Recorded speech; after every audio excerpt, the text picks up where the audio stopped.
Okay, so you want to own a billboard company. Buy some land, put up a giant sign, rent it to advertisers, collect a check every month. Passive income. You're basically printing money while you sleep. Except here's the strange part. The most profitable billboard operators in America don't own the land under their signs. They don't own the advertisers either. They don't even always own the billboards themselves. What they own is something most people don't think about at all. The permit. The legal right to display an outdoor ad in a specific location. And that permit, in the right city, on the right highway, is worth more than the steel structure holding it up. By the end of this, you'll know exactly what it costs to get into the billboard business, how the revenue actually flows, why so many small operators get squeezed out, and what the math looks like when it actually works.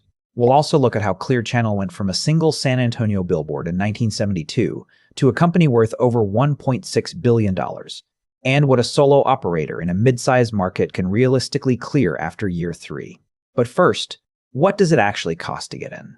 So what does it actually cost to own a billboard company? Let's start small. You're not Clear Channel. You're a person with some capital who wants to put up a billboard somewhere. A basic static billboard structure, the steel pole and face, runs roughly $15,000 to $40,000 installed, depending on size and location. A standard bulletin, which is the big one you see on the highway, is 14 feet tall by 48 feet wide. A poster panel, the smaller one near strip malls, is about 10 by 22 feet. Digital LED billboards, the kind that rotate ads every 6 to 8 seconds, cost $150,000 to $300,000 each, sometimes more. A major market digital unit in a city like Chicago or Dallas can run $500,000 installed, and that's before you've paid for a single month of land rent. Because here's the thing, you almost certainly don't own the land. You lease it. Most billboard operators lease the land from whoever owns the parcel under the sign. Farmers, gas station owners, strip mall developers, churches, whoever. Those leases typically run $300 to $2,500 per month, depending on the market and traffic count. Prime highway locations in big cities can go higher, sometimes $5,000 or more a month for a single ground lease. Multiply that across a portfolio of 20 or 30 billboards, and the land rent alone becomes a significant fixed cost before a single advertiser signs a contract. Then there's permitting.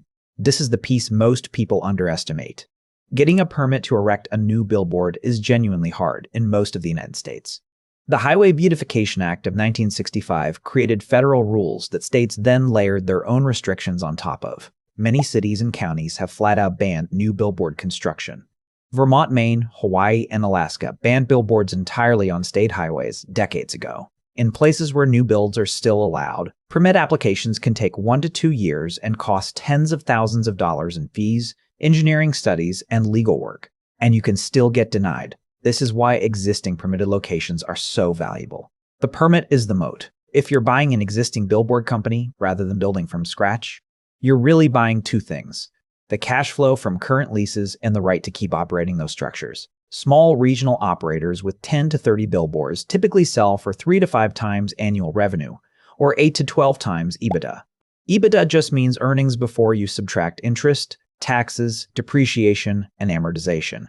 A 20 billboard company doing $800,000 a year in revenue might sell for $2.5 to $4 million. A 100 billboard company in a decent mid-sized market could easily be a $10 to $15 million acquisition. And the big players: Clear Channel Outdoor, Lamar Advertising, Outfront Media. They've been rolling up small operators for decades because the permits are irreplaceable. So your entry cost, depending on strategy, ranges from about $50,000 for one small static board in a rural market, all the way to $10 million or more if you're buying an established regional company. Okay, so how do you actually make money with this? The revenue model is simpler than most businesses. You have a face, the printed or digital display surface, and you sell time on that face to advertisers. For a static billboard, that usually means a 4-week contract cycle. An advertiser pays you for a month of exposure, and you install their printed vinyl. For a digital billboard, you can rotate multiple advertisers on the same face. Most digital boards cycle through 6 to 8 advertisers, with each ad showing for 6 to 10 seconds per rotation, which means one digital billboard can generate the revenue of 6 to 8 static boards in the same footprint. That's the economic case for going digital. Rates depend almost entirely on location and traffic count. A rural highway board might rent for $200 to $500 a month. A suburban board in a metro area, $1,000 to $3,000. A prime location on a major urban freeway, $5,000 to $20,000 a month. Or more. New York City's most premium locations get significantly higher. The big digital displays in Times Square can run $50,000 to $100,000 for a 4-week campaign, though those are a category unto themselves. For a normal operator in a normal mid-sized city, think Tulsa, Des Moines, Knoxville, a static bulletin on a decent highway might rent for $1,200 a month. That same location as a digital board running 8 advertisers at $800 each per month is $6,400 a month on the same pull. You can see why the conversion math is compelling. The business model in one line: you own the right to a location. You sell the face of that location to rotating advertisers, and the gap between what they pay and what your ground lease and maintenance cost is your margin. Occupancy rate matters enormously. A billboard that's empty is a billboard burning cash through its ground lease with no income to offset it. Industry averages run around 80 to 90% occupancy for well-run operators, meaning 10 to 20% of any given month is dead air with no advertiser. Skilled operators manage this with local direct sales teams who go after small businesses, local car dealers, real estate agents, healthcare groups, political advertisers during election seasons, and retail brands running geographic campaigns. National advertisers like fast food chains, insurance companies, and telecom brands often book through agencies and prefer operators with dense portfolios because they want consistency across a region. That's one reason scale matters in this business. 50 billboards gets you national ad buys. 10 billboards usually doesn't. And what's the stuff nobody warns you about? The hidden cost that catches new operators the hardest is lease escalation. Ground leases almost always have annual escalators built in, typically 3 to 5% a year. Over a 10-year lease, your ground rent can increase by 34 to 63% if your ad rates don't rise at the same pace, which they don't always. Your margin gets compressed even as the business looks stable from the outside. Vinyl production and installation is another one. Every time a static billboard changes advertisers, you print a new vinyl wrap and pay a crew to install it. Each vinyl print runs $200 to $500 depending on size. Installation labor, $100 to $300 per change. If you're turning over advertisers monthly across a 30-board portfolio, that's a real recurring expense. Electricity for digital boards adds up fast. A large digital billboard runs roughly $300 to $700 a month in power costs. Across a portfolio of 20 digital units, that's $6,000 to $14,000 a month just to keep the lights on. Structure maintenance is infrequent but expensive when it hits. Steel needs repainting every 10 to 15 years. Electrical components on digital boards fail. Wind damage is real. A major storm event can take out multiple structures in one night, and your insurance deductible plus repair time can wipe out months of profit on those locations. Insurance itself is a meaningful line item for a multi-board operator. Commercial liability, property coverage for the structures, workers' comp for your crews, budget $10,000 to $30,000 a year depending on portfolio size. Sales staff is the overhead most first-time operators underestimate. You need someone selling, constantly. Billboard inventory doesn't sell itself, and an empty board is a loss every single day. A junior sales rep might cost $40,000 to $60,000 a year in salary before commissions. A good senior rep with a strong local book of business might demand $80,000 plus, and you usually need at least 2. Lease negotiations when renewals come up can be brutal. Landowners increasingly know what their corner is worth, especially if an operator has been running a profitable board there for 15 years. There are cases where landowners, on renewal, have doubled or tripled the rent because they've done the math and know the operator can't easily relocate an existing permitted structure. And the regulatory environment keeps tightening in some markets. Cities increasingly want billboards removed or restricted, not expanded. If your permits are challenged or a zoning change affects your structure, legal defense costs can run into 5 figures quickly. So who's actually doing this at scale? Lamar Advertising is probably the most instructive story of what disciplined roll-up looks like in this industry. Lamar started in Baton Rouge, Louisiana in 1902. Yes, 1902. The company ran posters and bulletins across the South for decades before the outdoor advertising industry really consolidated. In the 1990s, Lamar went public and started acquiring aggressively. By the mid-2000s, they'd bought hundreds of small regional operators across the country. Today, Lamar operates roughly 160,000 billboard displays across the US and Canada, plus airport advertising and transit boards. In 2023, Lamar reported total revenue of about $2.1 billion and adjusted EBITDA of around $1.06 billion. That's a margin of roughly 50%. 50% EBITDA margin on a billboard company. That's the number that makes private equity people drool. Lamar is structured as a REIT, a real estate investment trust, which means they pass most of their income through to shareholders and pay reduced corporate tax. The billboard permit is treated as real property, which it legally qualifies as. Clear Channel Outdoor is the other giant, spun off from iHeartMedia in 2019. They're more international and more aggressive on digital conversions. In 2023, their U.S. revenue was around $1.4 billion, with margins similar to Lamar's. Outfront Media, the third major public player, operates about 500,000 displays, including transit and subway advertising in New York. Revenue in 2023 was roughly $1.7 billion. But not every story is a $2 billion publicly traded REIT. Let's talk about a smaller real-world case. Reagan Outdoor Advertising is a family-owned operator based in Salt Lake City that has stayed private and regional while the big three were rolling up the country. They operate primarily in Utah, Idaho, and Montana, markets the big national players considered secondary for years. By focusing on those overlooked markets, negotiating long-term ground leases before land values spiked, and converting key locations to digital, Reagan built a portfolio that the big players have since tried to acquire multiple times. They've declined to sell. The family-controlled structure means they don't need to optimize for quarterly earnings. They can let locations compound in value over decades. That's a meaningful lesson. In billboard businesses, patience is a legitimate strategy. A permitted location in a growing corridor gets more valuable over time, not less. On the failure side, the pattern almost always involves the same thing: overpaying for a portfolio, borrowing heavily to do it, and then watching occupancy drop during an economic slowdown when advertisers cut their outdoor budgets first. So, how do people actually lose money on this? Outdoor advertising spending is tied to the broader economy in a way that feels unfair to new operators. When a recession hits, local businesses pull back fast. The car dealer stops running billboards, the furniture store cuts its outdoor buy. The restaurant that was doing a new location cancels its grand opening campaign. Your ground lease doesn't pause. Your insurance doesn't pause. Your sales rep's salary doesn't pause. During the 2008 and 2009 recession, outdoor advertising revenue in the U.S. fell roughly 25%.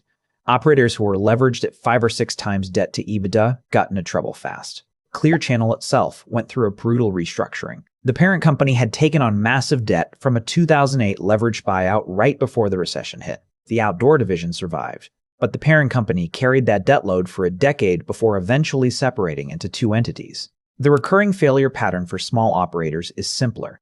They sign aggressive ground leases, assuming occupancy will stay high. They underinvest in sales, and they get caught with 30 or 40% vacancy when the local economy softens. At 40% vacancy, a board that should be making money is now a liability. The ground lease keeps running. The structure maintenance keeps coming. But only 60% of your theoretical revenue is actually arriving. The operators who survive downturns have 2 things: diverse advertiser mixes, so no single industry's pullback tanks them, and conservative leverage, so debt service doesn't eat them alive when occupancy dips. Okay, so what can you actually walk away with? Let's build 2 real scenarios: a small operator just getting started and a mid-sized operator with an established portfolio. Scenario 1. You buy 2 static bulletins in a secondary market. Maybe Chattanooga, Tennessee. Maybe Boise, Idaho. Markets with real traffic and real local businesses, but not New York rates.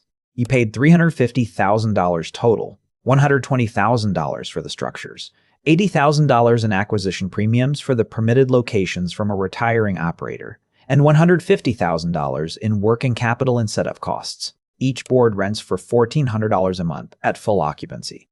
2 boards, full occupancy, that's $2,800 a month, or $33,600 a year. Realistically, you're running 82% occupancy average across both boards. That's 27,552% occupancy average across both boards. Your costs: ground leases at $500 a month combined, that's $6,000 a year. One and install changes, roughly $3,600 a year. Insurance, $4,500. Your own sales time or a part-time salesperson, $12,000 a year. Miss maintenance, $2,400 a year. Miss make maintenance, $2,400. Total costs, $28,500. You're basically at break even or slightly underwater in year 1. But here's where the math changes. Over time, you fill vacancy better as you learn the market. You convert one board to digital for $160,000 and run 6 advertisers at $700 a month each, putting $4,200 a month on one face instead of $1,400 a month on one face instead of $1,400. 3 years in, with the digital conversion running and occupancy up to 87%, you're clearing $15,000 to $20,000 a year net on a 2-board operation. Not a living wage, but a real return on $350,000 invested. And you now own 2 permitted locations in a market where no new permits are being issued. Those locations keep appreciating. Scenario 2. You acquire a 35-board portfolio in a mid-sized metro, mix of static and digital. Purchase price, $4.2 million. The portfolio does $1.1 million in annual revenue. Your costs. Ground leases average $900 a month per board, so $378,000 a year. A 2-person sales team at $130,000 combined. Operations and maintenance, $85,000. Insurance, $22,000. Insurance, $22,000. Electricity for digital boards, $48,000. Admin overhead, $40,000. Total annual costs before debt service, roughly $730,000. Gross profit, $397,000, a 36% margin. You financed the acquisition with $1.2 million down and $3 million in an SBA-backed commercial loan at around 7.5% over 20 years. Annual debt service on that is about $288,000. Net cash flow after debt, roughly $109,000 in year 1. Not spectacular. But over 5 years, as you convert 5 more boards to digital, raise rates as leases renew, and improve occupancy from 81 to 88%, that net cash flow grows to $200,000 to $280,000 per year. And at year 7, the portfolio itself is worth $5.5 to $6 million based on revenue growth, while your original equity investment was $1.2 million. The equity return over 7 years, combining cash flow and appreciation, looks like a 20 to 25% annual return on that original $1.2 million. That's the number. That's why private equity and family offices quietly love this business. The optimistic version of scenario 2. You convert 12 more boards to digital over 5 years, land a regional hospital system and a telecom brand as anchor advertisers who book 18-month contracts, and push occupancy to 92%. Revenue hits $1.7 million. Net cash flow after debt is $380,000 a year. You sell the portfolio at year 8 for $8.5 million and walk with a $7.3 million total return on $1.2 million total return on $1.2 million in. That's not a dream scenario. That's roughly what Brentwood Outdoor Advertising, a Tennessee-based family operator, did when they sold to Lamar in 2021. The sale price wasn't public, but industry sources put the transaction in the $60 to $80 million range for a portfolio Brentwood had built over roughly 2 decades. The founding family started with a handful of static boards in the Nashville suburbs in the early 2000s, converted aggressively to digital as the technology matured, and positioned in corridors that grew dramatically as Nashville expanded. They didn't move to Vegas. They didn't expand to New York. They stayed in their market, compounded their permits, and let the city grow around them. That's the playbook. Not flashy, but quietly one of the best returning local business models in the country. So here's the thing about billboards. They look like a passive business. You put up a sign, you cash a check, you go home. And in year 7 of an established portfolio, it does feel a little like that. But getting to year 7 requires surviving the slow first years, grinding through sales, managing the lease renewals, navigating permits, and keeping occupancy from cratering during the inevitable ad spend slowdown. The paradox is this. The most valuable thing in the billboard business isn't the steel, it isn't the screen, it isn't even the location. It's the piece of paper that says you're allowed to show an advertisement there at all. And every day that paper gets harder to get, which means every day the people who already have it are worth a little more than the day before. So go ahead, buy yourself a billboard. Just don't underestimate the cost of the permit that makes the whole thing legal.